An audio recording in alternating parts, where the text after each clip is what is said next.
Hari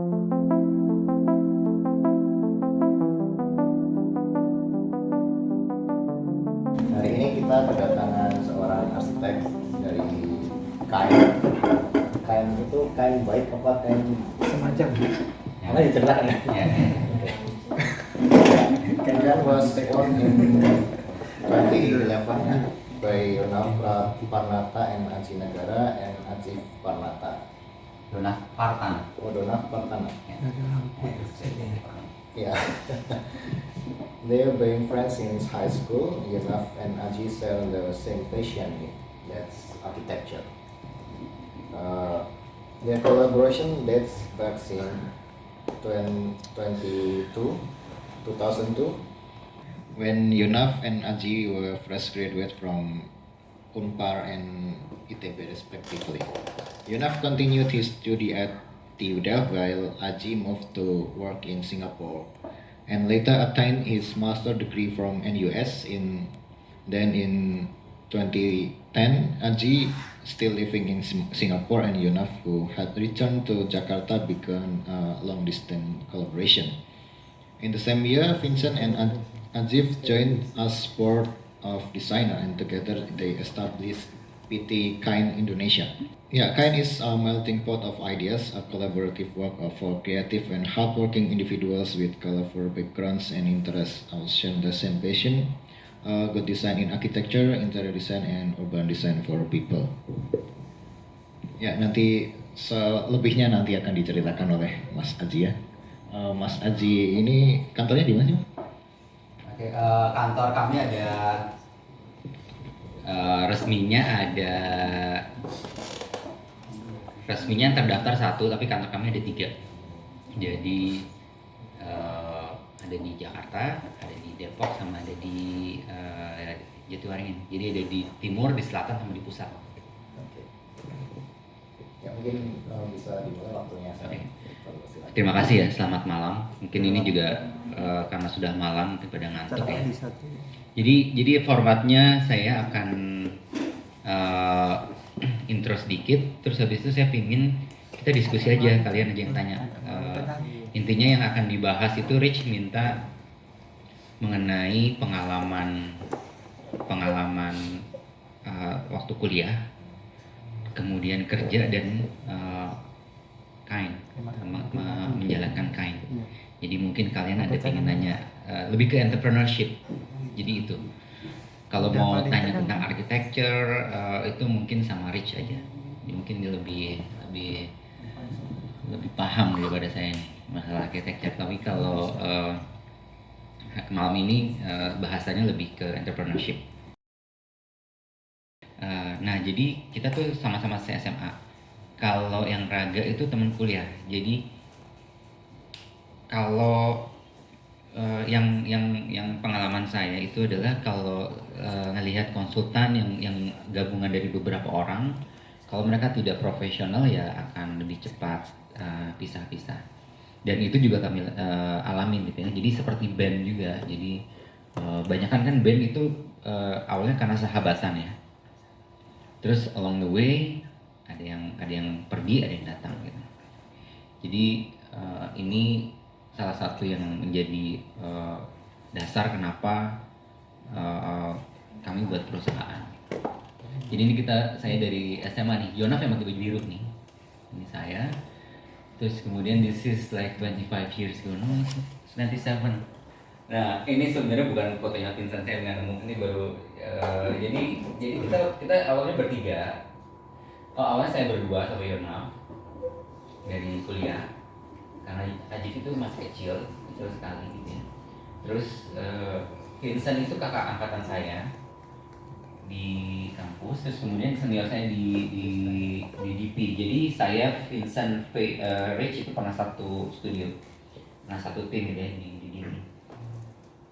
Ceritanya mungkin singkat ceritanya, saya sama Yonaf itu dari kuliah itu bareng, ngerjain desain barang. Jadi waktu saya kuliah itu kita ngalamin Krismon, ya Krismon, terus habis itu ada suksesi Pak Soeharto, terus kemudian ada kerusuhan, di mana waktu itu harga semua naik 6-7 kali lipat. Jadi kalau kalian perhatikan senior-senior kalian yang angkatan 93, mungkin 93, 94, 92, kebanyakan nggak jadi arsitek. Kalau jadi arsitek itu biasanya arsitek yang oke banget. Yang saya tahu yang 93 jadi arsitek itu masih Barani, Sofyan, tahu ya? Urban Plus yang kemarin menang IKN sama Vincent. Vincent sekarang di Urban Plus, jadi dia prinsipal Urban Plus. Dia mereka menang IKN. So habis itu ada lagi Cicis itu di direktur di HOK Hong Kong. Yang selebihnya kebanyakan nggak jadi arsitek. Kemudian waktu kami lulus, sebelum kami lulus itu personally kalau saya memang pengen jadi arsitek, tapi orang tua tidak ingin jadi arsitek. Jadi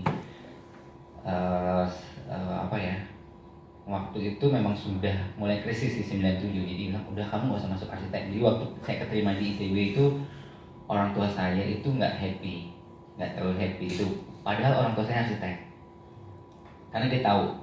Jadi oh ya sudah keterima ya udah deh gak usah diambil, ambil yang elektronya aja gitu. Saya keterima di elektro di kampus lain. Tapi waktu itu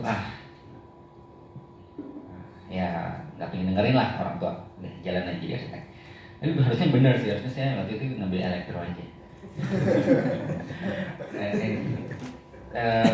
Jadi gitu salah satunya. Terus kemudian waktu kami kuliah kan banyak yang sudah lulus tidak jadi arsitek, karena banyak kantor arsitek tuh tutup, nggak ada proyek. Indonesia ekonominya benar-benar hancur waktu tahun 99, 2000 itu hancur. Jadi yang angkatan 95 kan baru lulus tahun 2000 tuh nggak ada proyek, nggak ada kerjaan.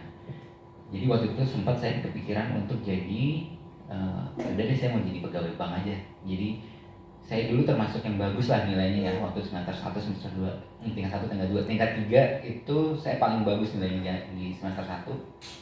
Maksudnya di tugas pertama. Terus habis itu karena udah malas, terus habis jelek. Kalau salah itu satu-satunya studio yang dapat B atau C ya. Dan itu dosennya Bu Ririn, saya masih ingat banget soalnya. Itu dosen yang paling baik sebenarnya. Tapi karena waktu itu saya lagi malas-malasnya yang dapat C. Saya baru kepikiran jadi arsitek itu ketika Pak Baskoro Tejo datang pulang dari sekolah. Dia baru selesai master S3 di Jepang. Pulang ngasih lihat arsitektur tuh seperti ini. Wah oke juga, keren. Dari situ saya mulai kenal AMI. Kalian tahu AMI? Forum AMI. Jadi Mas Aang, Mas Yori Antar, terus Pak Apep, Mas Tamrin, nah itu Sony Sutanto, itu AMI. Nah dari situ baru saya kepikiran, wah arsitektur itu keren. Kemudian oke, saya mau jadi arsitek. Pertanyaannya, kalau mau jadi arsitek yang kayak gimana? Jadi waktu saya kuliah itu kepikirannya kalau keluar lulus saya mau langsung kompetisi sama yang AMI. Jadi saya nggak kepikiran kerja sama yang ada di buku AMI. I want them to be my not competitor. Ya, jadi intinya saya pingin udah itu bakal jadi saingan gitu. Karena jadi dari kuliah itu memang ya udah buat cita-cita atau sesuatu yang susah.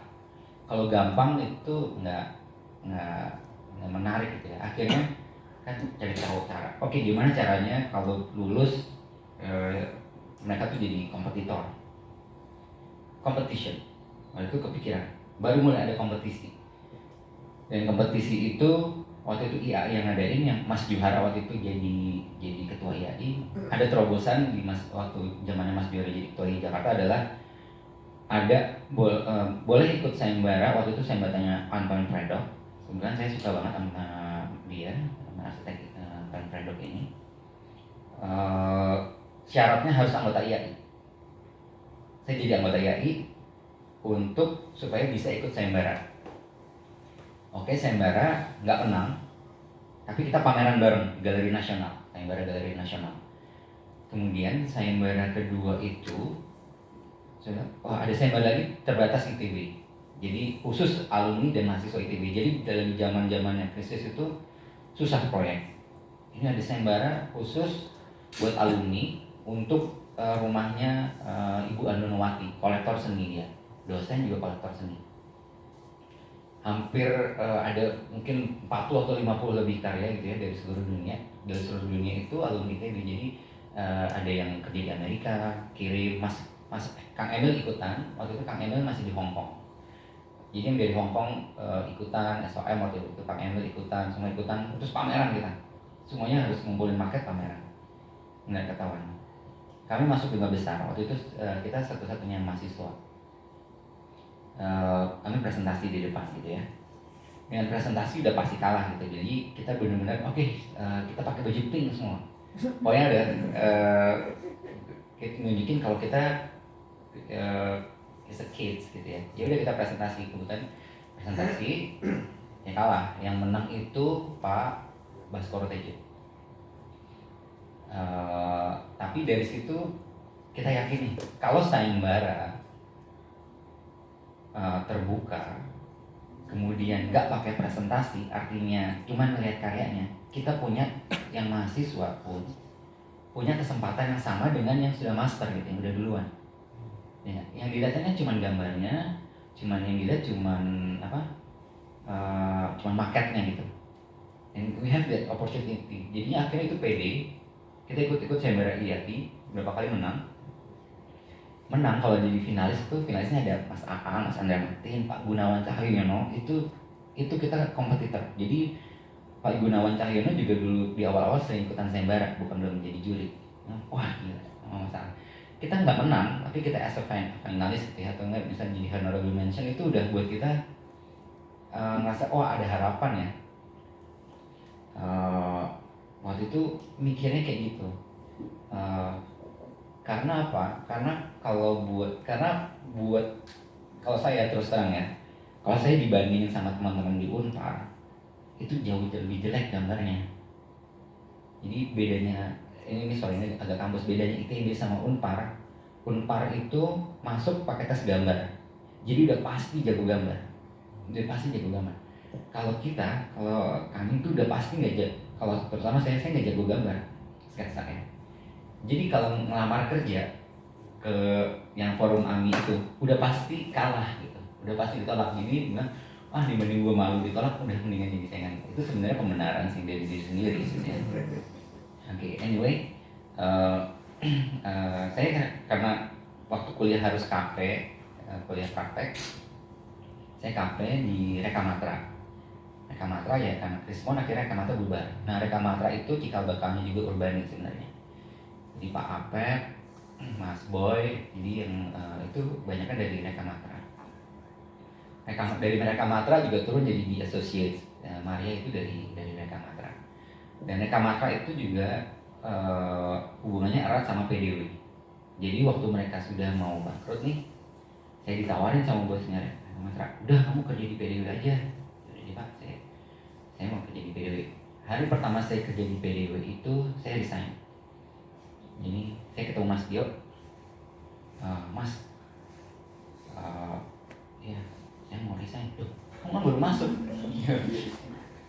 Iya nih, baru tadi di tempat parkir ditelepon, saya dapat kerjaan di Bahrain. Oke, yaudah nanti ketemu Pak Danis dulu deh. Ya udah nggak apa-apa, kamu di sini ketemu Pak Danis. Pak Danis bilang, udah kamu di sini aja dulu Ji, kan ngurus kesana lama gitu ya. Oke. Ya deh Pak, saya nunggu di sini. Sambil saya nunggu, ternyata waktu itu saya sempat ya punya rencana masa depan lah ya, dimana saya diberitahu gitu ya sama orang tuanya, terus bilang jangan ke Bahrain, Arab, karena kalau kamu nanti mau sekolah di Amerika atau mau ke Amerika susah. Karena waktu itu baru 9/11 ya. Jadi baru 9/11 itu yang pesawat di New York itu nabrak. Susah. Coba cari yang lain. Coba ini, saya mau sekolah, mau kerja, tapi bilang jangan deh, nanti udah Muslim, kamu kerjanya di Arab, nanti kamu nggak bisa ke Amerika mana-mana. Oke deh. Saya mikir nggak lama itu ada eh, saya langsung kirim portfolio ke Singapura. Terus nggak lama saya dapat tawaran interview gitu ya, di pas bosnya DP lagi ke Jakarta, saya interview terus dapat. Jadi saya di PDW cuma 3 bulan, 3 bulan terus saya langsung pindah Singapura ke DP. Jadi itu tahun 2002 lah, 2002 akhir saya ke DP Architects. Dan keadaannya Singapura itu hampir sama dengan sekarang. Sekarang mungkin lebih parah. Jadi waktu itu habis SARS, kalian mungkin nggak ingat ya SARS itu kayak gimana ya. Jadi SARS itu juga hampir sama seperti corona, COVID ini, tapi dia lebih mematikan. Jadi dia nggak sebanyak corona nyebarnya, karena dia langsung kelihatan panas gitu, simptomsnya tuh cepat dan lebih mematikan. Dan itu membuat ekonomi bukan hanya Indonesia jatuh, tapi juga Singapura salah satunya.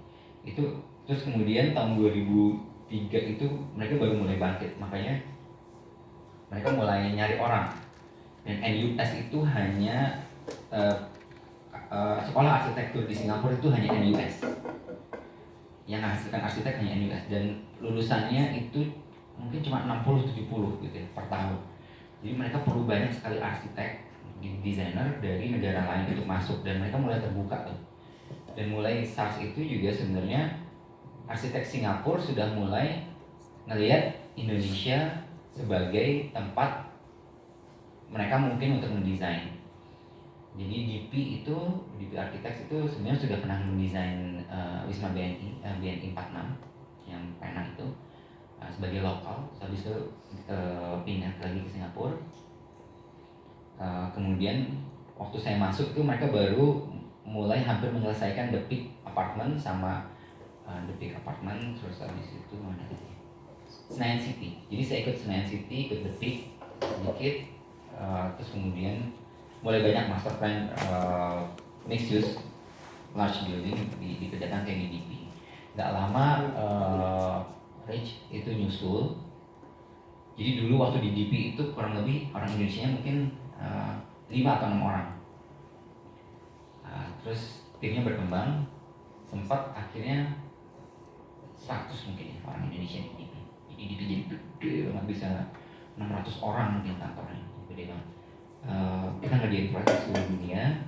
Kalau timnya kita tuh, tim kami tuh lebih banyak di Indonesia, di beberapa negara ASEAN gitu ya. Kalau saya Rich itu seingat saya dia ngerjain Taman Ria Senayan. Ya, Taman Ria Senayan itu Rich yang ngerjain. Terus Vincent itu Vincent ini di DP duluan. Jadi dia di DP setahun kalau sama dulu dari saya. Termasuk yang membuka jalan juga. Jadi yang membuka jalan orang Indonesia untuk masuk ke Singapura ya salah satunya termasuknya Vincent sebenarnya. Karena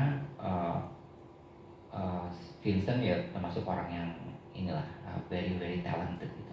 Angkatan 95, dia 95. Jadi lagi ya, dia 95, 93 kalau jadi arsitek itu keren aja. Ya, Mas Barani contohnya sama Vincent. Jadi ini contoh yang jadi menurut saya belajar banyak dari dia. Terus saya pindah ke Spark Architects waktu itu. Dibeli Alsopnya jadi Spark. Selama saya di sana, ini pelajaran berikutnya adalah saya masih ngerjain kompetisi di Indonesia. Kita menang beberapa kali, saya sama Vincent menang kompetisi. Jadi Sabtu Minggu saya ngerjain kompetisi. Rich juga kayaknya pernah ngerjain kompetisi juga. Terus habis itu kemudian di Spark, di Alsop itu krisis lagi, tahun 2008 krisis lagi. Jadi kantornya itu dari 6 orang juga awalnya, saya masuk 6 orang, terus habis membesar jadi 40 orang. Nggak lama turun lagi jadi 10 orang. Jadi dalam waktu hanya kurang dari setahun itu kita bisa ngurangin hampir 30 orang. Satu hari dipanggil 1 orang. Karena proyeknya berhenti di India waktu itu. Kemudian karena lagi agak sepi waktu itu, jadi saya pengen sekolah gitu ya.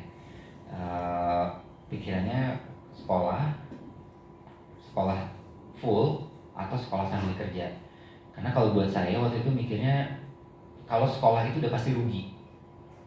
Dalam artian pertama, kalian bayar, sekolahnya mahal kan, sekolah bayar, terus habis itu bayar living cost, terus habis itu yang kalian dapat itu ijazah, ya sama pengalaman lah sama teman. Tapi sebenarnya setelah waktu juga hilang kan ke sekolah. Nah kalau misalnya sekolah, ibaratnya itu modal yang dikeluarin, untuk ngembaliin modalnya berapa lama gitu kan. Nah waktu itu tuh saya kepikirannya, saya mau sekolah tapi yang murah, terus habis itu nggak rugi. Kebetulan karena saya PR,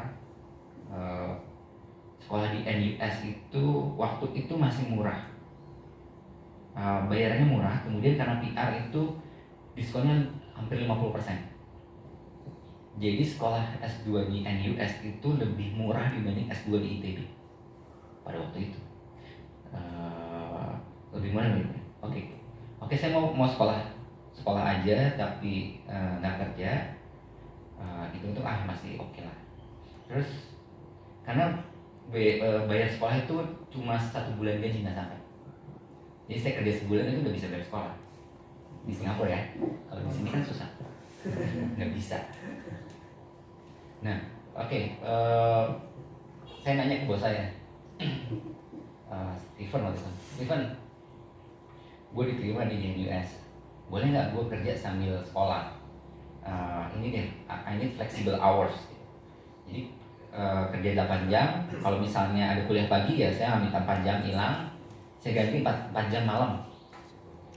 Karena memang dia sudah percaya gitu ya, itu very personal. Ya udah boleh. Jadi saya 2 tahun sekolah kayak gitu, flexible hours.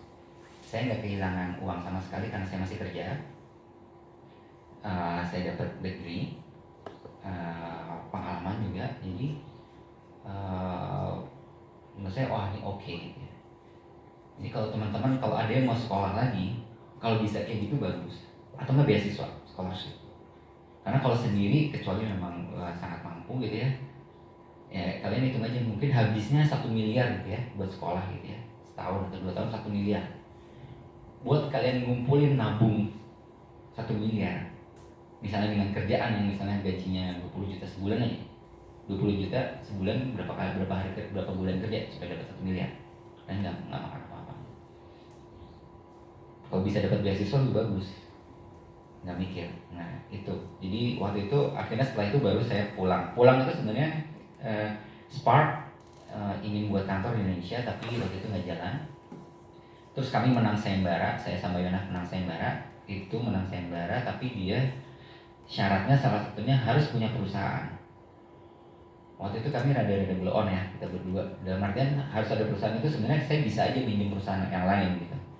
Tapi waktu itu kami kira kita dibohongin nih, karena saya taunya menang itu bukan dari panitianya, saya taunya menang itu iseng. Ini udah 3 bulan ada pengumuman, saya Google gitu. Pemenangnya adalah ini, kita menang nih, nggak pernah dikasih tahu ya. Wah ini jangan-jangan gara-gara kita nggak punya PT nanti kita dibatalin pemenangnya. Waktu itu master plan Masjid Sriwijaya di Palembang. Ternyata kita menang itu sebenarnya kita nggak menang.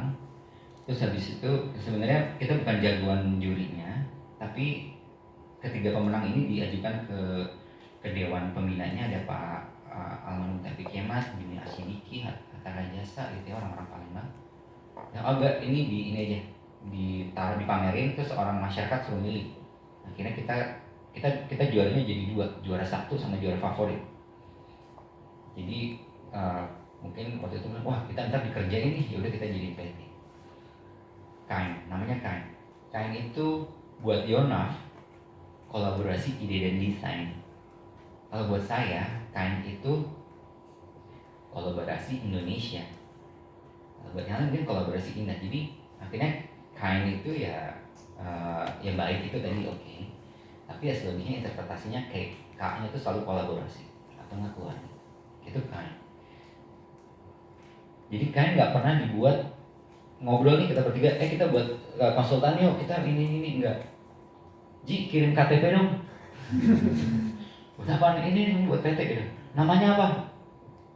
Enggak meeting yang ketemuan, WA apa? Ya kayaknya dulu udah ada WA belum ya? Mungkin udah ada WA kali atau yang lainnya. Pokoknya intinya imbang-imbangan mas. Dulu pinginnya ada dharma-dharmanya. Karena kita Yonah dosen Gunadarma, jadi Gunadarma, dan waktu itu saya juga udah mau mulai, belum mulai tapi sudah ingin jadi dosen Gunadarma. Ada dharma-dharmanya apa? D-nya tadinya dharma sebenarnya ada. Apa dharma? Tapi terus habis itu Indonesia. Kalau saya sangat pingin ada kolaborasinya. Jadi kolaboratifnya LOCI, collaborative ideas gitu. Tapi akhirnya kita pakai kolaborasi Indonesia. Jadi saya cuma ngirim KTP, terus atau udah jadi PT-nya. Mintanya sama siapa? Kita nyari di internet kayaknya ya. Kan ada tuh jasa pembuatan PT gitu ya. Ya udah kayak gitu. Jadi saya cuma datang waktu itu ke Depok, tanda tangan apa tuh namanya akta. Jadi ini ya sahamnya 30%, 20%. Oke. Terus biayanya berapa? Kalau nggak salah 11 juta buat PT itu. Kalau ditanya modalnya kayak berapa, kita nggak modal. Ya 11 juta itu yang dikeluarin. Itu buat ngurus kita dapat hadiah 65 juta waktu itu. Seingat saya sayembara. Ya udah itu dipakai buat beli beberapa PC, 23 PC. Yang kerja sama kain itu mahasiswa. Jadi mahasiswa Yonah udah di Gunadarma ya dosen. Jadi ada mahasiswanya suruh magang-magang itu kerja sama kain. Terus habis itu udah PT-nya udah jadi, saya masih kerja. Tapi saya nggak tahu kalau PT itu kamu harus lapor pajak. Tiap bulan harus lapor pajak.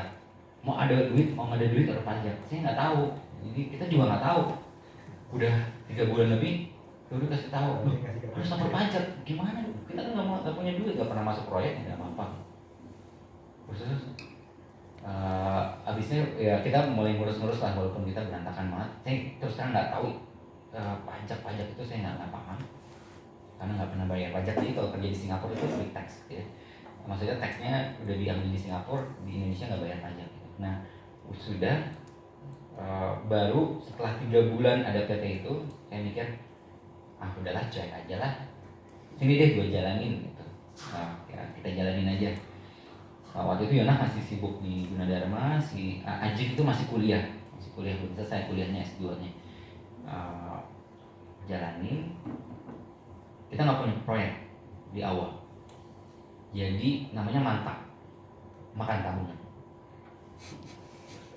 Kita akhirnya nyewa ruang kecil banget, cuma 2x3 mungkin ya, di lantai atas gitu. Saya kan tinggalnya di City Love, jadi kita di lantai atas itu ada di lantai berikutnya 16 kita nyewa.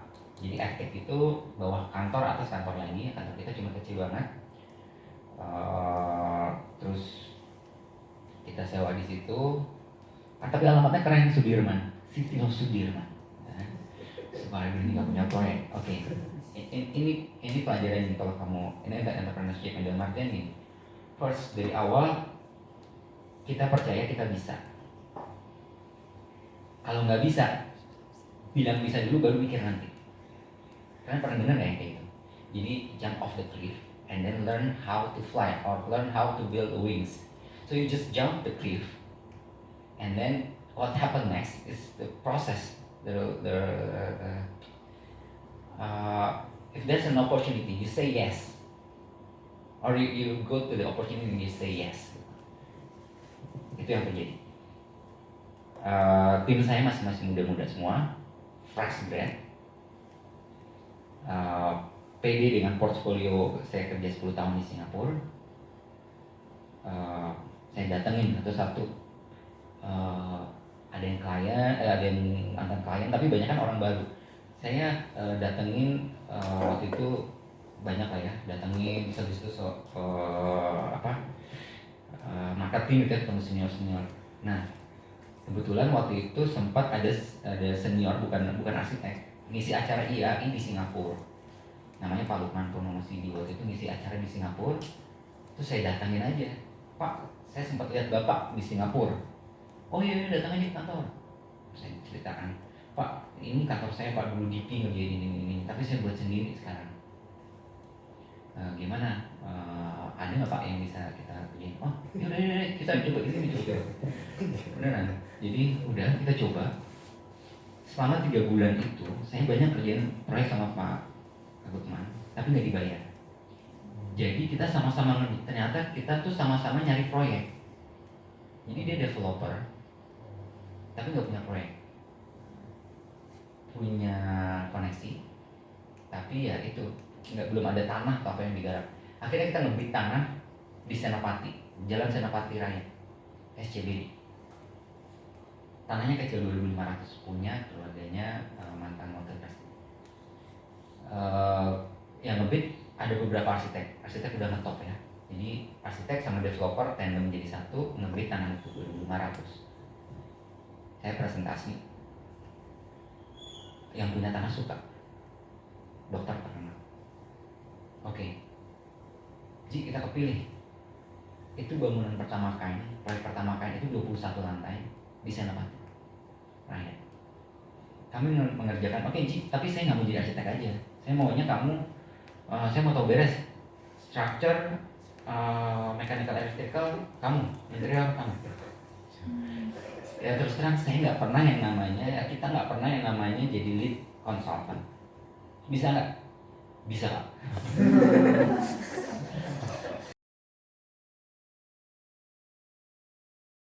Struktur gimana nih? Wah, struktur siapa nih? Kita hubungin, udah kita cari. Akhirnya kita nanya ke senior, tanya ke PDW pastinya. Karena pasti Mas Tio tuh saya kenal baik gitu ya. Mas Tio, Mas Denny, Mas, ini gimana nih ada ini nggak konsultan yang bisa direkomendasi untuk kerjasama gitu. Kemudian akhirnya kita pakai Kinematika kan jadi Arup Indonesia itu sama Policitra. Ya, kenalnya karena rekomendasi personal. Jadi oh ini orangnya baik nih, kita nggak tahu kerjanya gimana. Sama-sama benar-benar trust. Ya sudah kita kerjain lah itu. Proyek pertama kami itu Senopati Penthouse. Itu pernah kebetulan kan itu saya masih umurnya 31 ya. Ya tampang saya kan badan saya kecil gitu ya. Tampang saya juga nggak kelihatan tua waktu itu. Jadi kita sengaja selalu pakai batik biar kelihatan tua. Saya sama batik. Setiap rapat itu berapa kali, bahkan pernah ini kejadian benar di telepon itu kliennya sama dulu adalah pejabat DKI gitu ya. Mereka lagi mau pergi nih sama Kang Emil, sama saya masih ingat sama Kang Emil sama Pak Danis mau ke Inggris. Mereka nelfon si pejabat ini nelfon ke klien. Itu benar arsiteknya si mau pakai Aji tuh. Itu bukannya fresh grade ya?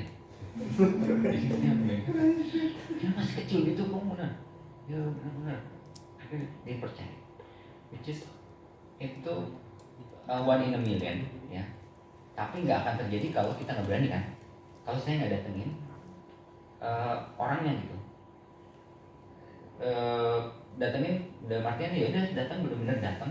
Saya nggak tahu dia punya proyek atau enggak, saya datengin. Apakah saya ditolak ya? At least I try gitu ya. Waktu itu saya pikirnya kalau gagal ya saya balik lagi lah Singapura. Terus udah dapat proyeknya. Tapi itu pelajarannya mahal banget dalam artian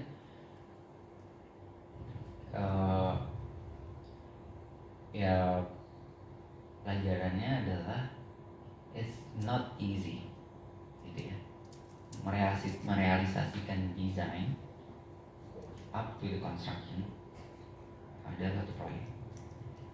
Jadi kalau ditanya apakah puas atau enggak, saya nggak puas. Saya nggak gitu suka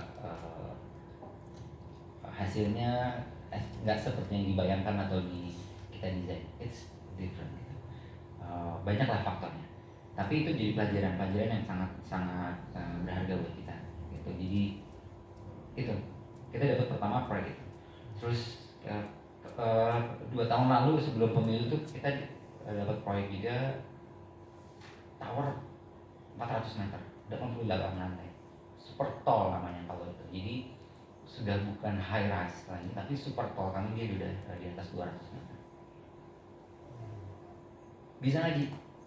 Bisa Pak. Padahal super tall itu sudah beda sistemnya dengan high rise. Jadi bukan hanya dari sistem transportasi, struktur atau apa, itu dia ada another animal lah gitu ya. Nggak bisa, itu udah ya presentasi aja. Nah kebetulan memang nggak jalan proyeknya karena orangnya sibuk pemilu waktu itu. Yang punyanya sibuk pemilu dan ternyata ya nggak sesuai harapan namanya. Jadinya ya sekarang, apalagi sekarang Krismon gitu ya, kita nggak jalan. Jadi banyak kesempatan itu sebenarnya bukan kapabilitas kita, cuma ditanyain bisa nggak sih, bisa. Ya mungkin itu bisa jadi trigger lah buat diskusi malam ini. Silakan. Saya sih ingin ada yang nanya, jadi saya bisa aja. Oh ya, ini coba saja ya. Jadi ini Vincent. Terus habis itu sekarang Vincent di mana? Urban Plus. Ya ini tim kita. Atau ada yang sering ke Omah nih kayaknya. Ada beberapa sih sering ke Omah. Maksudnya ke Raw sini. Di awal-awal juga mereka yang bantu setup. Ini studio kita yang di Depok. Ini sidang pertama. Ini Tower Senopati Penthouse. Jadi kita sidang di TABG namanya. Ya udah, ini profesor dan ini almarhum Profesor Sandi gitu ya. Mereka sidang arsitektur MNP gitu. Ya udah, kita berani aja gitu, imut gitu. Dan ya udah berjalan aja. Akhirnya ya kita bisa buktiin ya ini bisa kok. Kita walaupun kelihatannya fresh tapi we can do it gitu. Ini kain, belum masuk ya tadi. Jadi kain itu ya tadi kain itu keluarga ya, begitu keluarga jelas. Oke, bisa tepuk tangan ya. Quite interesting, sangat interesting banget. Baik, kita mulai sesi diskusinya ya. Bisa nggak? Ini tanya. Bisa nggak? Ini teman-teman tanya gitu. Kan tadi masnya ditanya gitu kan. Bisa nggak? Bisa gitu. Ya, nanya dong. Ya, nanya bisa. Harus bisa nanya. Kalau nggak bisa nanya rugi. Ya silakan. Oke. Itu Bisa sebutkan nama. ya, Aldi, mahasiswa tahun ketiga. Tadi pas sidang itu kan kayak nggak tahu, masih belum tahu apa-apa ya, masih banyak yang nggak tahunya. Terus bilang bisa aja, berani buat datang. Itu gimana bisa sidang gitu? Kalau ditanya nggak tahu atau mungkin banyak yang nggak tahunya gimana? Okay. Apakah mentor dulu sama orang, belajar dulu atau gimana? Oh iya, mentoring penting gitu. Jadi ini kan sidang namanya, kalau dulu tuh sidang TPAK, tim ahli perencana kota. Jadi buat persidangan untuk perizinan. Sekarang TABG. Jadi yang disidang itu bukan hanya arsitektur, mechanical, electrical, structure gitu ya. Kalau ini pas lagi ini sidang arsitekturnya. Kenapa saya bilang bisa? Itu udah pasti saya nanya itu. Saya nanya sama senior-senior di PDW, terutama Mas Denny. Waktu itu Mas Denny Desrianto bilang, Mas, ini saya mau sidang, bantuin dong ininya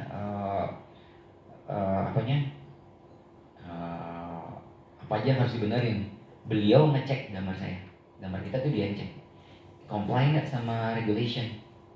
Jadi basically sidang ini tuh regulation terus habis itu estetik ya itu ada sedikit. Dan ini nggak mudah juga di sidangnya karena ini site-nya kecil, 2.500 meter persegi, bangunannya 21 lantai. Jadi sekarang mungkin sudah nggak bisa nih bangunan. Jadi tanahnya terlalu kecil untuk bangunan sebesar itu. Jadi ini kepadatan tinggi dan site-nya susah gitu ya. Kecil lah gitu. Parkirnya susah, segala macamnya susah. Dan bisanya itu ya karena kita ngerjain sendiri. Dan kebetulan selama di Singapura ya kita banyak ngerjain proyek Indonesia juga. Jadi kita tahulah rules, do's and don'ts-nya itu kita udah tahu. Tapi bilang bisa itu ngebuka banyak opportunities. The rest is how, ya kan? Karena yang paling susah sebenarnya bukan how-nya, tapi you get the opportunities itu yang susah. Jadi kalau yang nawarin, Satria bisa nggak buat pabrik ini plutonium? Bisa. And then you have to think, okay, to design a plutonium power plant, you need what kind of expertise gitu ya. Misalnya, oh, gue bisa, yaudah gue bisa jadi koordinator aja. Nanti gue nyari arsitek, memang arsitek power plant plutonium gitu. Mungkin bukan arsitek, mungkin itu. Jadi waktu itu tuh saya kayak gitu prinsipnya. So now, current situation ya, agak sedikit loncat ya. Now is this COVID, China tutup, ya kan? Banyak negara, bahkan Amerika udah tutup, orang dari Eropa nggak bisa ke States gitu ya. Karena kita ngomongnya business of architecture, ekonomi itu apa? Minyak dunia hancur karena Arab perang dagang lagi, untuk minyak itu turun. Indonesia, kalian udah ngerasa belum kalian udah krisis? Belum ya? Belum merasa karena kalian digaji. Tanda-tandanya apa? Pertama ya, Menteri Keuangan bilang pajak kalian 6 bulan digratisin. Ya kan? Baca peran ya? PPH, ya berarti kalian harus baca peran. PPH main tax, jika ada free tax, itu sampai 6 bulan. Pak Jokowi diskon 30% pesawat ya. PPH hotel, pengusaha hotel pajaknya digratisin. Tahu nggak itu artinya? Artinya pemerintah itu akan kehilangan uang banyak sekali dan mereka harus itu supaya pengusaha itu bisa hidup. Umroh di stop. Efeknya bukan cuman ribuan orang dari Indonesia nggak bisa ke sana, tapi ada ribuan, mungkin ratusan atau mungkin ribuan orang yang kerja di travel akan kehilangan pekerjaannya. And it's happening. Sudah kehilangan pekerjaannya. Artinya kurang. Kalau kalian tanya teman kalian di Singapura, top management mungkin ya sudah PK atau lay off. Di Indonesia nggak lama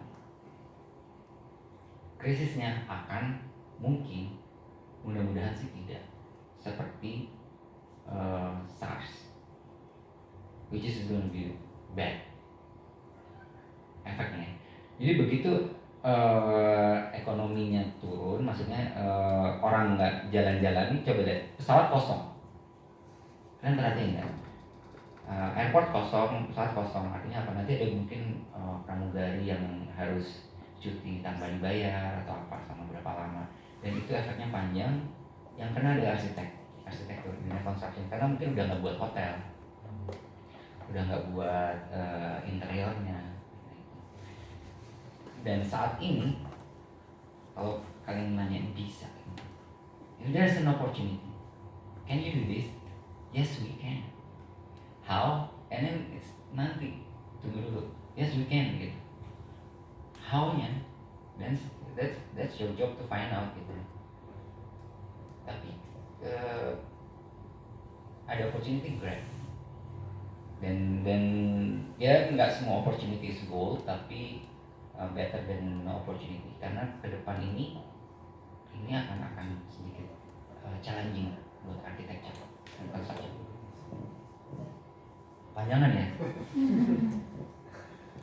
Oke, biar ada yang mau nanya lagi. Ada yang mau nanya? Ya, Thomas. Oh, no. Saya Thomas. Itu kan satu kantor berempat ya? Bertiga. Itu pembagian tugasnya gimana? Oke, bertiga itu Ajif itu interior designer. Saya sama Yonaf itu architecture. Ya kalau ada proyek ini nih, lo mau kerjain nggak? Jadi sini gue kerjain. Proyek ini ada kerjain nggak? Nah, gitu aja. Jadi kita masing-masing proyek. Jadi proyeknya saya sendiri, Yonaf punya proyek sendiri, Ajif punya proyek sendiri. Bagi tugasnya gitu, timnya akhirnya kita punya tim sendiri. Tapi begitu misalnya nih seperti sekarang, oh proyek-proyek gue banyakan ini nih, slowing down gitu ya, tim gue bantuin lo aja lu gitu. Jadi kita bisa, karena satu kantor ya bisa transfer tim gitu, kita punya masing-masing punya tim gitu. Tapi juga nanti kalau misalnya yang sini slow, yang sana cepat ya, kita bisa kamu kerja di Depok dulu ya, oh yaudah kamu kerja di Tamrin, bisa gitu.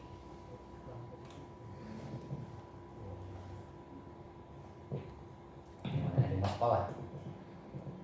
Ini kepikiran mau sekolah sambil kerja. Kalau saran saya sih, kalau masih punya pekerjaan, kerja dulu aja.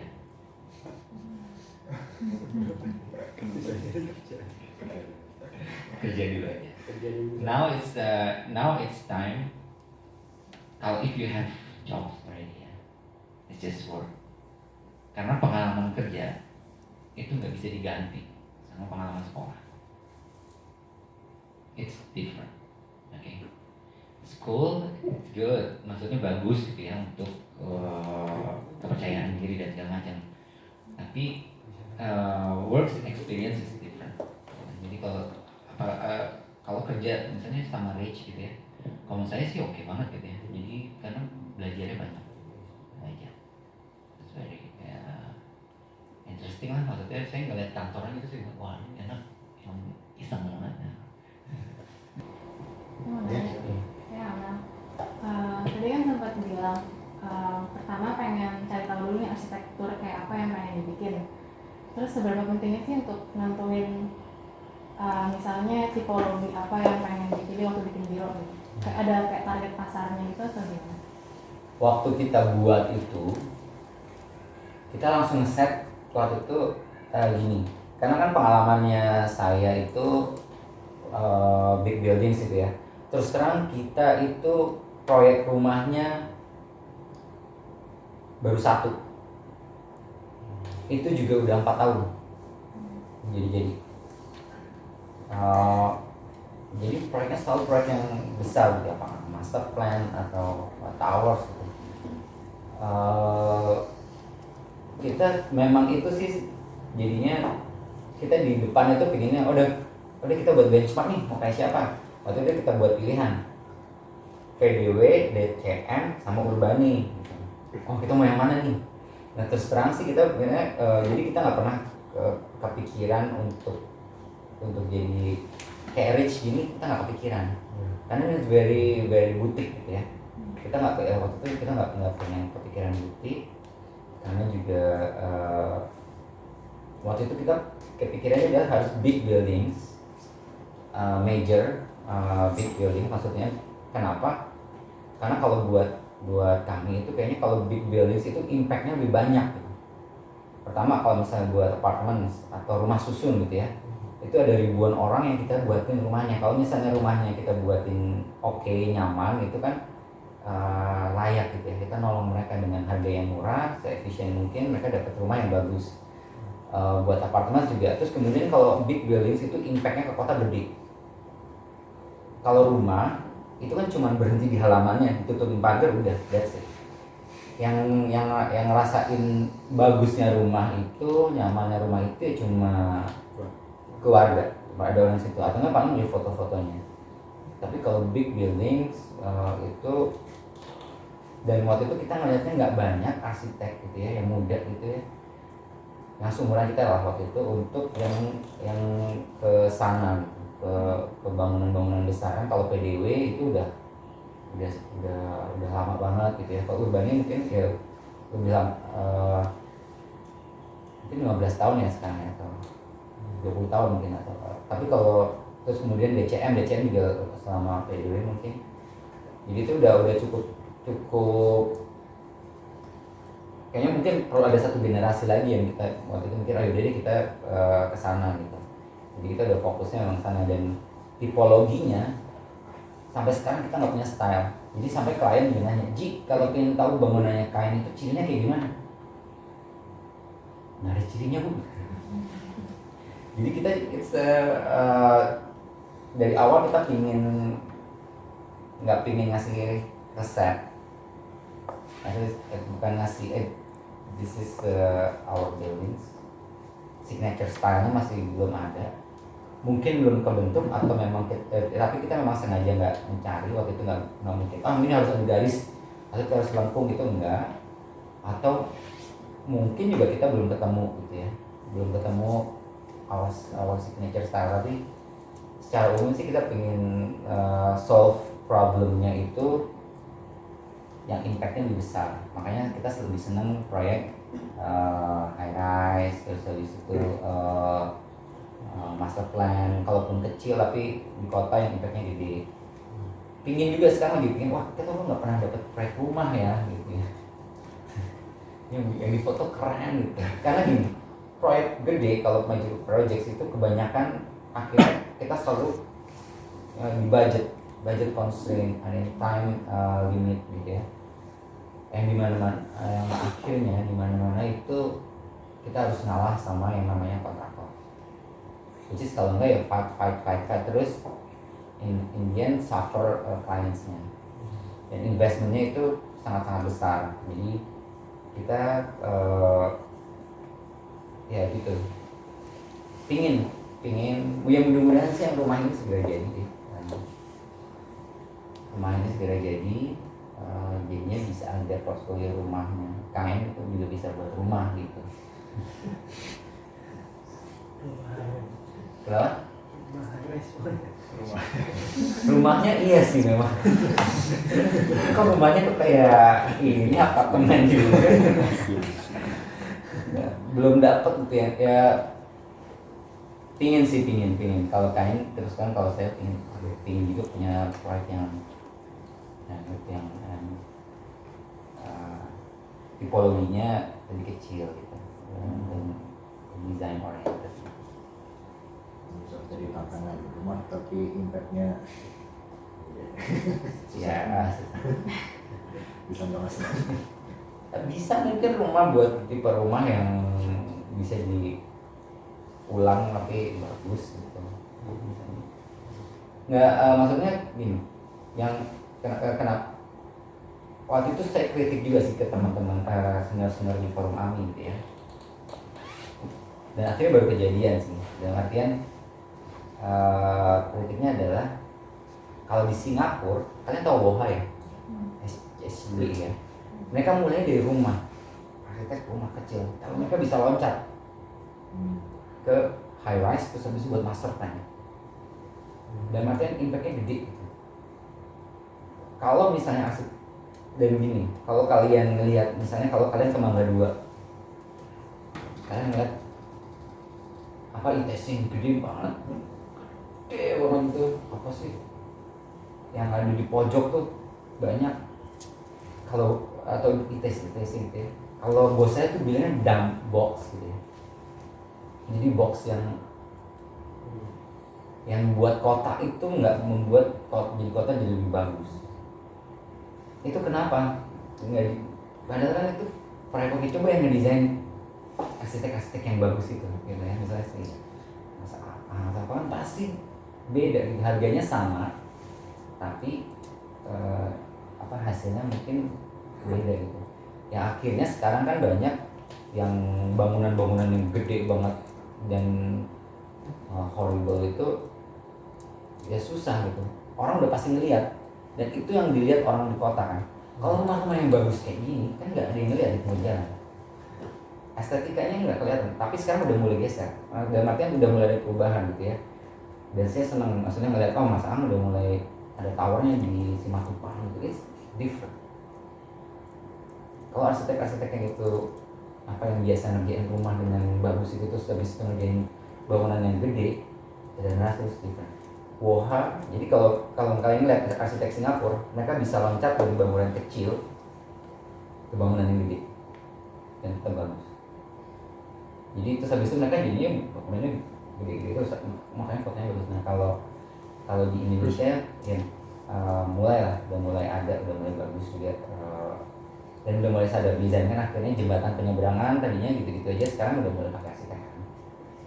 Terus proyek-proyek infrastruktur juga sekarang udah mulai pakai arsitek. Dan arsitek itu udah mulai di RPT taman-taman itu kan udah mulai pakai arsitek kan waktu itu, udah mulai bagus.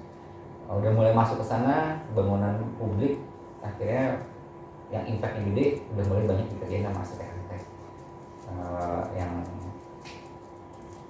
lebih serius lah, nggak cuma yang arsitek. Kalau zaman dulu kalau kalian buat ngeliat bangunan pemerintah kan ya udah aja gitu kan, yang pasrah gitu. Tapi kalau sekarang enggak, it's impactful, impactnya lebih gede. Yang itu oke. Sepanjang karir Kain, how to make it sustainable? Kain itu kan tadinya bertiga, terus habis itu berempat, ada Vincent gabung, terus habis itu Vincent ke Urbanus ya, ke Icon dulu, terus habis itu ke Urbanus, buat Urbanus. Kita pertama karena tadi awalnya tuh yang tadi yang sahabat apa tuh salah satu itu lahirnya we start from friends, friendship. Karena begitu kalau ngomonginnya itu uang, dan udah pasti kain udah bubar. Dalam artian business consultant di Indonesia itu difficult. Pertama, kita bayarnya pakai rupiah, oke? Softwarenya bayarnya pakai US dollar. Dari dulu fee kita naik, tapi rupiahnya turun terus. Kebayang nggak? Jadi saya nggak tahu ya kalau kain itu kan pakai, ya kita udah license gitu ya, dan itu mah pertama itu. Jadi secara bisnis kita udah pasti ya agak beratnya di situ. Terus kemudian kalau karena kain itu proyeknya major public building gitu ya, kita sangat terpengaruh sama yang namanya ekonomi makro. Jadi makanya saya sangat perhatian sama wah saham turun gini, atau wah ini ada virus COVID ID, it's hurting our business gitu ya. Karena saya tahu wah ini bisa klien nggak punya duit nih. Karena begitu itu turun, sales apartment turun, yang akan impact ke keuangan mereka, itu konsultan selalu dikorbankan. Itu bagian paling, ya itu bagian yang beratnya konsultannya. Jadi bisa-bisanya itu harus ada calculated nih, ada risk kalkulasi, risk calculated. Dan kami bertahan itu karena kami sahabat. Kalau kami pure business, mungkin different story. Jadi kalau kalian melihat ada perusahaan-perusahaan konsultan yang konsultan teman gitu ya, teman akhirnya jadinya sendiri-sendiri gitu ya. Karena ya nggak mudah. Karena ibaratnya gini, gue kerja, lo kerja, proyek gue nggak dibayar, proyek gue dibayar. Gitu. Ya, terus habis itu masa gue nggak makan, lo makan gitu kan? Itu nggak bisa jadi gitu. Jadi itu akhirnya kita yang utama sih tetap, kalau dari kan pasti yang utama tim ya, tim survive. Di atasnya pusing, it's okay. Tapi kalau ditanya kenapa bisa sustain, it's because of friendship. That's it. Kalau if it's pure business, it's we mungkin 2014 kali. Terus kita ya gitu, project banyak tapi realisasinya susah. Jadi ekonomi Indonesia itu nggak pernah membaik dari dulu. Jadi nggak pernah roket tuh, nggak pernah kalau yang saya alamin ya. Jadi sampai bisa kosmetik gitu. Tapi bukannya berarti itu bukannya itu jadi masalah, tapi itu menurut saya jadi kesempatan aja. Jadi tergantung kalian, kita ngelihatnya itu ngambil dari sisi mananya. Kalau sekarang akhirnya kain itu fokusnya udah mulai nggak ke big buildings lagi. Udah mulai oke kan, smaller projects. Terus habis itu ada projects yang non uh, impactnya gede tapi bukan bangunan yang dihuni. Jadi kita udah mulai ngerjain bangunan infrastruktur. Jadi bangunan-bangunan yang dulu dibangun di desain nggak bagus, misalnya industri pengolahan air limbah, kita desain. Nanti kalau udah dirilis kita kasih lihat. Dan menurut saya pribadi itu ya daerah juga harus kayak gitu. Jadi ngeluarinnya sama kalau misalnya 100 miliar, 500 miliar gitu ya. Buat bangunan 500 miliar memang lebih banyak alatnya, tapi ya harusnya tampaknya ya bangunannya nggak cuma kayak gitu doang gitu. Jadi kita yakinnya bangunannya banyak bangunan ke pemerintah, yang bangunan-bangunan yang tadinya nggak pernah didesain. Ini misalnya gardu listrik lah ibaratnya gitu. Ya kan? Gardu listrik kan dari dulu ya, kamu mau ngeluarin 10 juta gardu listrik, tapi 10 juta dengan arsitek mungkin akan jadi beda gitu. Sama keluarinnya pemerintah sama ngeluarinnya 10 juta juga, tapi 10 juta ya udahlah asal jadi. Ya udah mereka yang cepat aja mungkin enggak cuma 1 juta. Tidak. Ya kalau kita 10 juta ya udah, benernya 10 juta, ya udah 10 juta semua di bangunan. Pemerintah dapatnya sama, bangunannya maksudnya ngeluarin uangnya sama, tapi mereka dapat bangunan dan juga impact ke masyarakatnya gitu.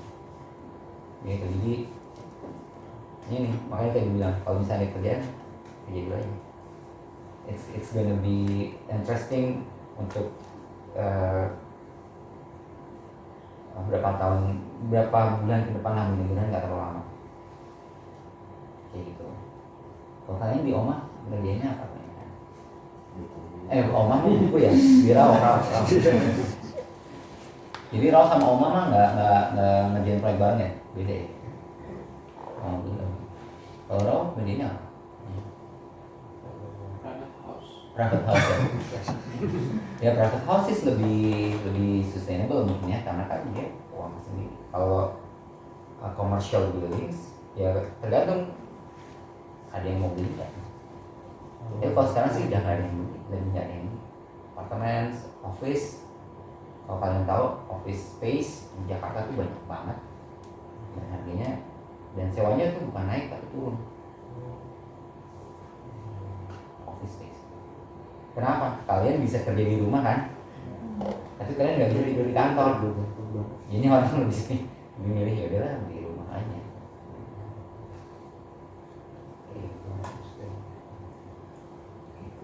Ada lagi?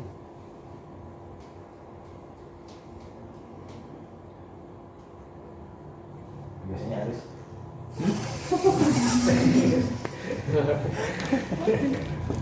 Siapa yang ingin buka sendiri?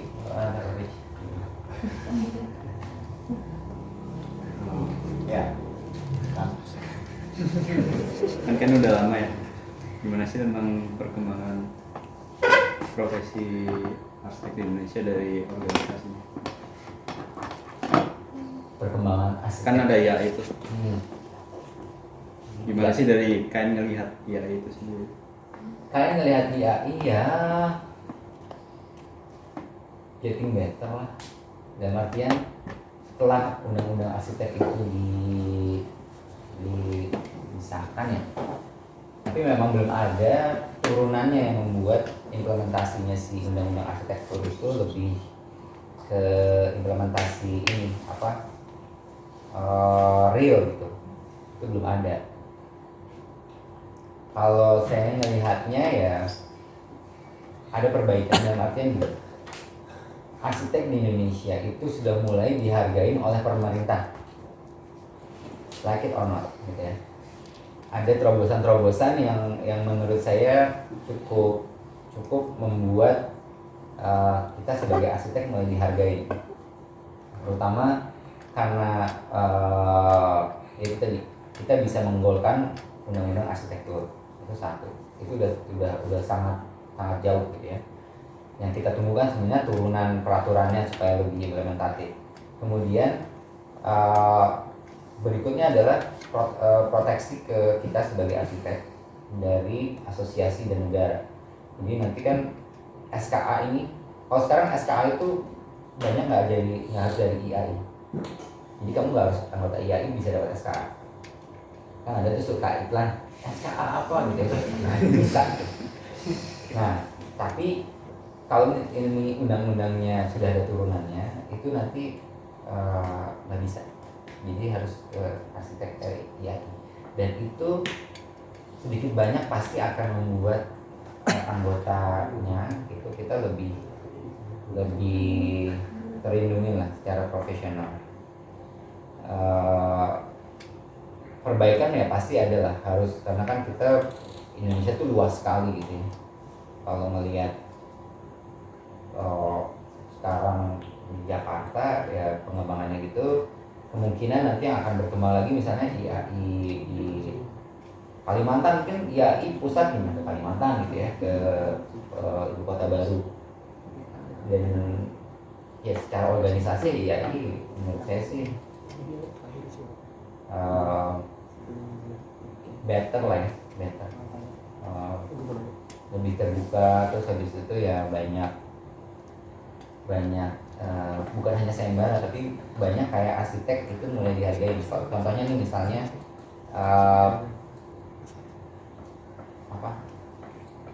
Mas Yori gitu ya, dibawa sama PUPR di Indonesia. Ya kalau saya sih masih berharapnya yang dibawa itu nanti juga arsitek-arsitek misalnya ya dari daerahnya juga gitu ya. Di Kalimantan ya pakai ada arsitek Kalimantannya. Kalau arsitek Kalimantannya masih belum oke, berarti harus ada proses mentoring dari si ini, dari arsitek yang udah duluan, entah dari Jakarta atau dari Bandung atau dari mana di Jawa, ada kerjasama bareng gitu supaya ada alih pengalaman, karena kan Indonesia luas banget, kita juga nggak bisa semuanya dikerjain gitu. Dan sekarang ketimpangannya memang kesannya Jakarta itu anggotanya lebih banyak dibanding yang lain. Kalau saya sih masih berharap sebenarnya ya bagaimana caranya supaya itu bisa merata gitu, as an organisasi. Menjawab nggak? Enggak ya? Pertanyaannya susah juga. Susah ya.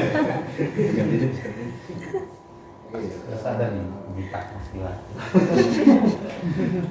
Kalau dari segi entrepreneur selain project itu kita ada strategi itu sendiri untuk mencari atau gimana gitu. Kalau di awal itu ini, kalau kalian sebenarnya nyontoh, jadi ada contoh yang bagus, ada yang gak bagus gitu ya. Kalau contoh yang biasa aja. Kalau mau contoh bagus menurut saya dari Ro sama Omah tuh oke gitu ya. Very lumayan ideal lah, dalam artian arsitek itu kan yang dinilai karyanya ya, bukan cuma siapanya tapi karyanya itu udah oke banget. Ada publikasi buat sendiri buku, terus habis itu rajin masuk ke di Instagramnya aktif, terus kemudian sering masuk dokumentasi, itu masuk art daily ya, sering juga ya. Menurut saya itu penting gitu ya. Kalau Kain itu contoh yang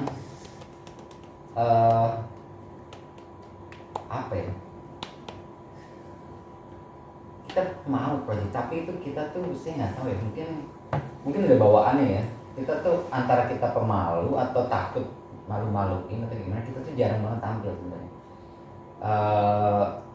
Kita jarang motoin karya kita, karena terus terang kalau saya melihat karya saya sendiri tuh saya sebel, nggak pernah wah itu keren gitu, nggak pernah gitu. Jadi kalau saya ngeliat Senopati ngeliat wah itu kan pengennya cepet-cepet aja, jadi nggak pernah ada karya yang membuat kita satisfied as a architect. Mungkin belum, atau mungkin saya ke bawah Alsop gitu ya. Dia dari sini kalau dia bilang ada nggak karya arsitektur yang bagus? Nah, nggak ada, jelek semua gitu. Padahal karyanya dia juga sendiri susah benar. Jadi jadi makanya itu mungkin Kain kayak gitu. Jadi Kain itu ikut exhibition juga hampir jarang. Jadi ada pameran apa-apa gitu, kita kebanyakan nggak ikut. Kok kita nggak ikut sih? Iya, kenapa kita nggak ikut ya? terus jadi kita juga jarang ikut. Tapi sebenarnya yang paling bagus itu ya arsitek itu harus kedengeran. Kalau dosen saya Pak Yuswadi itu bilang arsitek itu harus kedengeran. Menang sayembara sekali kayak 2 kali. Kita udah lama juga naik sayembara. Kedengeran. Terus habis itu yaitu tadi pameran. Itu bagian dari entrepreneurship architecture ya. Atau create projects. Dan projects juga bisa, banyak klien juga nggak tahu tanahnya mau diapain, kita Pak ini gini jadi kesana, kita itu bisa create project. Jadi kayak gitu. Jadi kalian bisa ambil contohnya sebenarnya kalau entrepreneurship salah satunya dari si Raul. Kalau dari kain itu ya itu tadi saya mungkin mau ngajarinnya ya kayak bilang aja bisa gitu. Habis itu bisa anjir siapa yang dulu kemudian telepon Pak Haji aja. Pak Haji saya ada proyek tower nih gini-gini bisa nggak bantuin? Bisa. Jadi nanti kamu yang maju. Kita dekati. Karena kayak gitu itu yang terjadi sebenarnya sama saya kain dan TDW. Jadi modelnya selalu kayak gitu. Misalnya kamu atau siapa, Pak saya ada proyek nih Pak tower gini saya nggak tahu. Ya udah kamu kerjain aja, coba nanti kamu nanya sini. Nanya. Ya udah, jadi isinya kayak gitu karena ya tetap harus ada regenerasi gitu ya. Jadi dan itu yang terjadi sama saya. Sama kain itu kita diajari. Kalau nggak ada PDW, atau Mas Tio sama Mas Denny itu ya kita mungkin juga nggak dipercaya dengan proyek. Jadi cuma ada terus habis itu baru nanya. Habis itu nabrak ya. Ini kan kok dimarahin gini ya coba lo gini gitu. Kayak gitu. Jadi kita ada simbiosisnya sama kayak kemarin kita ngerjain Asian Games. Terus kan akhirnya mundur. Terus ya itu bukan proyek yang mudah gitu ya, dalam artian desainnya sih gampang, tapi ya sebenarnya ngejalaninnya itu nggak gampang. Dan ya saya juga melihat bangunannya ya. Soalnya udah gitu deh, nggak bisa ideal. Tapi jadi entrepreneurship-nya kalian bisa contoh. Kalau menurut saya ini Raul itu contoh yang kalau mau jadi arsitek yang mungkin kayak gini juga gitu ya. Ada publikasi udah pasti. Word of mouth itu lebih berharga dibanding iklan. Word of mouth itu rekomendasi. Kalau kita proyek-proyek ya banyak gitu. Jadi kita nggak. Waktu itu saya selalu ngomong, oh ini deh kita tahun depannya kita buat buku tahun depan, buat buku. Jadi dia tahun depannya lagi deh. Gak jadi. Dan kita ngajar, kita dosen. Jadi kami juga ada dosen. Yang mainannya paling ya di dosen. Tapi kita pengen juga sih sebenarnya kayak punya buku gitu ya, dibukuin. Sayang juga banyak kita habis rusak itu kan banyak juga karya yang menurut saya juga walaupun jelek tapi mungkin ada nilainya yang bisa dipelajari kayak gitu. Tantangannya sih di sini di daerah itu agak lebih susah. Ada tips nggak Di daerah mana? Misalnya saya di Magelang gitu. Orang-orang belum menghargai itu dengan arsitektur. Sebenarnya itu umum ya, dalam artian bahkan di kota juga arsitek itu kan nggak dihargain. Dalam artian nggak dihargain itu karena kita itu kan yang dijual kita waktu. Arsitek itu kan yang dijual waktu, bukan produk ya. Kita udah ngerjain sesuatu, kemudian ini kamu seharian nih kerja di ngedesain, tapi kan belum tentu jadi kalau misalnya nasi goreng itu udah pasti keluar gitu bentuknya. Kalau kalian kan itu keluar kadang cuma idenya loh, yang itu mereka nggak bisa hargain, kecuali kalian sudah di levelnya siapa ya, misalnya udah level master gitu, you can charge atau profesionalitas itu sudah tinggi gitu. Tapi itu sebenarnya problem yang umum juga, nggak hanya di Indonesia tapi juga di luar negeri. Ya profesi jasa khusus arsitektur itu sulit. Nah kalau di daerah itu tantangannya adalah sebenarnya gimana supaya jadi ini proteksi daerah juga, dalam artian pemerintahnya untuk kalau membangun kalian harus pakai arsitek gitu. Untuk yang besar-besar, kalau yang kecil-kecil ya kesulitannya adalah kembali lagi ke untuk menghargai waktu yang kita keluarkan untuk mendesain itu. Belum semua orang mungkin mampu dan bisa kalau secara profesional gitu ya. Jadi kamu ngedesain gitu mereka harus bayar misalnya berapa puluh juta gitu, misalnya rumah gitu, buat mereka ya udah habis duluan dari modalnya ya kan. Ya itu disiasatinya sih mungkin bisa dengan apakah punya, kalau dari studionya apakah punya proyek yang besar untuk ngerjain untuk makan, tapi bisa ada proyek kecil yang ya udahlah bayar 5 juta atau berapa juta terserah, tapi bisa nolong, mungkin kayak gitu. Jadi ada silangan project gitu.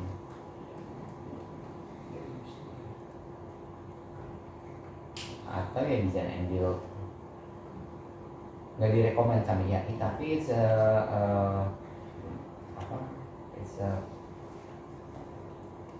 jadi solusi ya. Nggak direkomend kan karena kalau misalnya design and build ada konflik of interest atau apa, tapi juga ya bisa juga sih jadi paket. Jadi kayak misalnya Pak seniman gitu, jadi ini gue buatin lukisan atau apa ya, dia yang lukis, dia yang gambar seni. Ibaratnya gue mau di rumah, yaudah deh, jadi ini gue buatin ya, bisa jadi bisa dari sana ininya pendapatannya itu. Ada lagi ya, silakan. Ya, tanya nih sekarang. Oh, ada. Ini lurus ini ya nanti ya. Ada itu Mas. Oh, dulu. Coba itu. Mas siapa dulu nih? Duluan, Rik. Udah, silakan. Kenalkan diri terus. Mas Haji, nama saya Riko. Nah, mau nanya, sampai kapan sih kita itu titik dimana kita tuh bisa bangun arsitektur sendiri? Nah, kalau kita bicara secara ilmu kan terus berubah gitu, kita kan bisa terus dapat. Tapi sampai titik mana sih kita memutuskan tuh, kayaknya gue harus bikin sendiri gitu. Terus kalau yang kedua, sumber daya Indonesia itu di Singapura itu bisa bersaing nggak sih dengan mungkin arsitek-arsitek dari Vietnam lah atau dari mana gitu? Itu sih. Oke, yang good question ya. Yang pertama, jadi kalau di teori bukan teori desain ya, teori apa ya? Teori kreativitas, namanya ada 10-year rules of creativity. Jadi pengalaman sama ilmu kalian itu akan sampai di titik yang optimum itu setelah 10 tahun. Oke, sekarang 10 tahun, lama banget gue harus kerja 10 tahun. Oke, mungkin kalian ngitung 10 tahunnya dari mulai kuliah. Jadi kuliahnya 5 tahun, tapi kalau kuliahnya 7 tahun berarti kalian terlalu lama. 5 tahun, nah misalnya sekarang kuliah berapa kali? 4 tahun ya? 4 sampai 5, jadi 5 tuh blow on gitu ya. 5 tuh zaman saya masih pintar loh. Standar internasionalnya 5 aja. Iya, jadi oke, 4 sampai 5, habis itu 5 tahun lagi pengalaman. At least itu kalau di kampus saya itu sebenarnya misalnya 5 tahun tuh harusnya jadinya 4 tahun, karena yang 1 tahun itu kita nggak ada arsitek tuh. Jadi kita belajar kimia, belajar fisika, pokoknya useless. 1 tahun lalu bener-bener buang waktu. Makanya kita kalah sama yang lain. Nah terus habis itu jadi 5, 10 ya. Itu basic. Mungkin orang kalau as an artist or architect or creative industry itu udah pede 10 years loh. Nanti begitu 10 year udah naik satu level, oke another 10 year udah di level yang lain lagi. Itu yang kita sempat pelajarin, maksudnya 10 years of creativity. Jadi kamu coba lihat, wah gue udah 10 tahun, kalau gitu nanya pede nggak ya? Pede nggak ya? Kalau masih di Indonesia, buka sendiri, jelek-jeleknya adalah kerja lagi sama orang. Gampang kan? Kalau kamu di luar negeri, pulang, ya kalau misalnya masih punya, kalau misalnya kalau waktu itu saya masih punya PR gitu ya, permanent resident, jadi saya bisa pulang kapan aja. Tapi kalau enggak, pulang dari Singapura atau pulang dari manapun, mungkin nggak bisa balik lagi. Karena misalnya ekonomi, kalau sekarang ekonomi Singapura itu sangat sulit untuk kerja di sana, untuk dapat izin kerja di sana. Karena ekonominya sulit, mereka akan duluin warga negara gitu ya, ibaratnya. Nah, jadi yang tahu pasti ya udah pasti jawaban kritisnya tahu kamu sendiri gitu ya, yang tahu kamu sendiri. Yang kedua adalah kalau pas lagi kerja dapat opportunity yang bagus, yang kira-kira kamu bisa paling oke nih buat start as a start, dan kamu punya tabungan ya 3-6 bulan lah, 6 bulan gak digaji, maksudnya 6 bulan gaji kamu misalnya gitu bisa buat hidup, ya mungkin itu bisa buat start yang levelnya. Tapi kalau mau to be safe ya, kalau menurut saya sih jadi sayembara sih. Kamu menang sayembara dulu, and you're oke. Dapat buku sayembara, terus itu main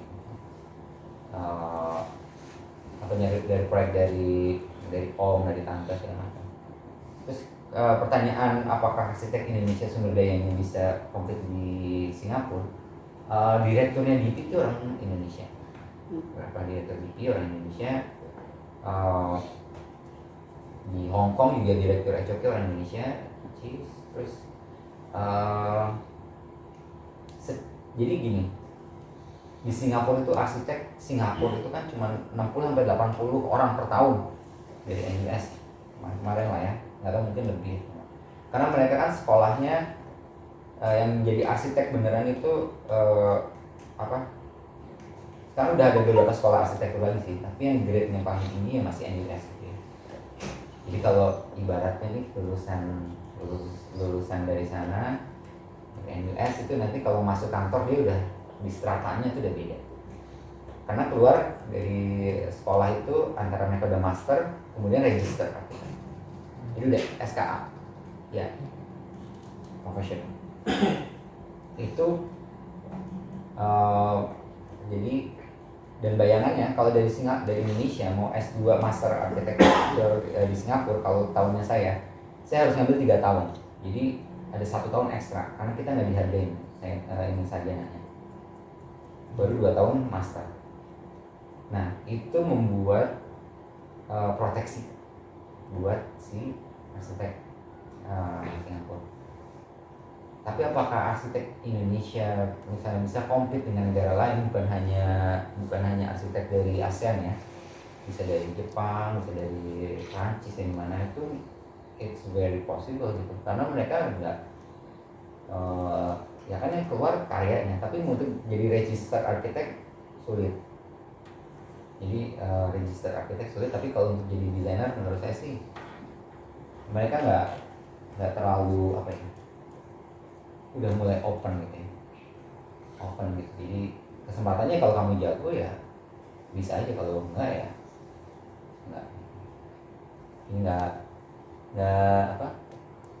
nggak mengecilkan lah Indonesia itu udah oke gitu. Dan malah kalau dibanding Vietnam kita bahas atau Thailand kayaknya bahasa Inggris kita lebih bagus. Jadi itu tapi kalau orang Thailand itu lebih artistik, bagus. Kalau orang Myanmar ya lebih technical. Filipina very technical, bahasa Inggrisnya paling bagus. Tapi kalau desain kita nggak kalah.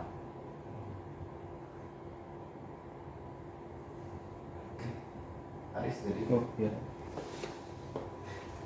Gimana sih kan udah berjalan beberapa tahun gitu, udah ada ini nggak sih kayak proporsi postur dari kantornya atau studionya gitu, pengaturannya kayak gimana juga, jumlah orang? Kita itu yang kerja sama kain itu kebanyakan awet-awet gitu ya. Ada yang udah 7 tahun, ada yang udah 9 tahun kayaknya. Ada yang mulai dari kain, 9 tahun itu seumur kain, jadi benar-benar dari awal sampai sekarang tuh masih kerja sama kain gitu. Postur perusahaannya sih sekarang dia masih cukup oke lah. Dalam artian kami sebenarnya jarak saya ke senior architects itu lumayan jauh. Saya kan kelas 1 gitu ya. Kayaknya senior architects-nya itu D1 ya, bedanya 10 tahun. Tapi sudah 7 tahun, 9 tahun juga di kain. Habis itu ya kebanyakan sih ya fresh grad. Jadi yang di middle-nya itu ya pengalaman 7-9 sama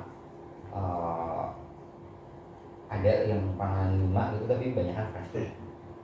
Jadi posturnya ya baru ini kita mulai banyak yang fresh. Tadinya kita agak gede di atas, jadi banyak senior yang gitu. Jadi sekarang kita udah mulai agak seimbang. Dan kita pengennya sih makin banyak juniornya. Dan tapi kita juga nggak pengen terlalu besar sebenarnya. Kain itu juga kalau terlalu besar ya jadi sulit. Ya 25 orang maksimal 30 deh. Sekarang sih masih di 20 kayaknya. itu kita simpulkan sama-sama ya. Jadi Mas Aji memulai upayanya dari sejak kuliah ya. Dia sangat aktif mengikuti sayembara sehingga bisa sampai di tahap nominasi yang cukup luar biasa. Nah dari situ sangat berani untuk menghadapi hal-hal gitu kan. Dari dia Mas Aji ini sangat berani untuk menghadapi kayak ya tadi proyek dan sebagainya. Jadi hal yang patut kita pelajari bersama-sama supaya tidak takut untuk mencoba sesuatu. Nah dari situ akhirnya Mas Aji bekerja selama beberapa tahun di DP sekaligus kuliah dan itu cukup perlu perjuangan ya, karena membagi waktunya cukup luar biasa dan kita juga harus belajar sampai akhirnya membentuk kain. Dan sepanjang perjalanan ini bisa menghasilkan karya publik ya, punya impact yang luar biasa. Mungkin itu ya semua yang bisa di-sharingkan hari ini. Semoga kita bisa belajar banyak dari Mas Aji di next hari. Mungkin besok-besoknya ingat Mas Aji pernah ngomong ini, kita bisa Ya, ini terakhir. Sebenarnya gini, kalau saya sama mahasiswa saya sebenarnya kan tapi di Gunadarma ya, saya bilang kalian itu sama ya yang di Depok aja misalnya UI itu beda, nggak ada bedanya gitu. Sama-sama makan nasi gitu. kalau ngelamar ke saya, ngelamar ke kain atau manapun, itu yang dilihat kalau saya yang dilihat langsung lihat portfolio, terus habis itu saya ajak ngobrol orangnya kayak gimana. Artinya apa? Terus terang saya ketemu klien kain gitu ya, klien kami kan banyak konglomerat gitu lah ya, orang dan orang tua gitu, orang saya ngelihatnya mereka tuh ya manusia juga gitu, makan nasi juga, jadi dan sama juga semua kita tuh makan nasi semua, jadi makanya ya human gitu. Jadi ya jangan ya takut boleh, takut itu untuk bukan jadi nggak pede sebenarnya. Jadi kamu bisa ngapain aja lah sebenarnya bisa gitu. Jadi sekolah, kampus itu juga nggak jaminan, karena nggak pernah ditanya kalau ngerjain proyek, kamu anak mana? Bedanya adalah kalau itu adalah kepedean aja, bisa oke, dan gitu ya. Kalau bisa oke, I trust you, and then the question is how, kan? How-nya itu yang nggak semua orang bisa. Jadi kalau ide, saya yakin banget deh, mungkin yang mahasiswa itu idenya jauh lebih bagus. Different between ideas, artinya di tataran ide itu semua punya kesempatan yang sama. Bedanya adalah how to experience, how to execute the ideas gitu ya, is experience. Nah, tapi ya experience itu kalian bisa kolaborasi, that's kind. Mau buat pabrik bisa, we don't have the experience, but we know we can. Then the next is we trying to find others that already have the experience. Kita kolaborasi Pak. Bapak ajarin saya, kita yang kerjain. Bapak pernah sehat, kan sama kalian kan desain rumah, Rich, ngerjain semuanya gitu, enggak kan? Kalian ngerjain terus habis itu dikasih asisten sama dia, bisa kita project sudah bisa dibagi gitu. That's the itulah, jadi jangan takut, terus habis itu jangan rendah diri. Dalam artian di Indonesia tadi nanya di Singapura ini enggak kelasnya, oh iya, apalagi yang pede-pede, dan jangan ya, jadi that's yakinlah bisa gitu. Jadi yang ini ada krisis gini, yakin bisa. How? Ya, nah itu kita pikirin. Omah itu I'm surprised dalam artian very positif gitu ya. Saya selalu kagum gitu sama Rich tuh, ini anak ini banget ya, dalam artian bisa membuat komunitas gitu ya, dari Raul sendiri, terus Omah yang antusias gitu. Dan itu tuh saya senang. Jadi kalau murid saya di Gunadarma itu suka izin, Pak, saya besok nggak bisa kuliah ya. Ngapain? Saya ada kegiatan di mana? Di Omah. Oke deh. Saya kayak gitu ya. Dari Depok loh. Jadi dari Depok ke sini belajar. Itu kan luar biasa gitu. Berarti saya sangat-sangat menghargai itu gitu. Dan tektogram apa gitu ya, yang itu adalah bahasa yang diperlukan, dan gak semua arsitek di Indonesia bisa. Terus terang saya nggak bisa, dalam artinya saya ingin gitu membahasakan arsitekturnya kain, arsitekturnya saya dengan lebih terstruktur, tapi saya nggak bisa. Tapi Omah bisa, which is very very interesting. Omah itu bukan interesting tapi saya kagum lah dan salut gitu ya. Nggak banyak yang bisa kayak gini. kesempatannya juga buat teman-teman di sini ya, ini kesempatan belajar bukan kerja ya. Kalau kerja kalian nggak dapat apa-apa deh, cuma dapat duit terus hilang. Tapi ya belajar. Kita bisa di sini terus bisa mengembangkan Oma, tapi juga at least kalau saya sih ke teman-teman, apa yang kamu kerjain it's not my only my design, it's your design, it's your future, it's your time. Maksudnya yang kamu kerjain it's your time gitu. Kalau kamu ngerjain, kamu suka nggak? Ya jangan kerjain gitu. Jangan kerjainnya kayak gini, kerjainnya kamu suka. Yang lulus kurasi saya, tapi kamu suka, you like it, and you're going to be proud bawa karya itu kemana-mana. At least kayak gitu. Jadi buat yang itu ya kalian harus nikmatin deh kerjaannya. Buat arsitektur Indonesia kayaknya mungkin ya arsitek Indonesia perlu belajar lah dari Oma gitu, dari Om untuk bisa tetap semangat. Saya sengaja kalau Mas Aang buat Rabbin Senja, ini ada Oma. Kita juga pingin buat dia di Depok gitu ya. Kita udah berapa kali sih buat. Jadi kita perlu lah sama-sama kayak gini. Kalau arsitektur Indonesia maju ya semua maju.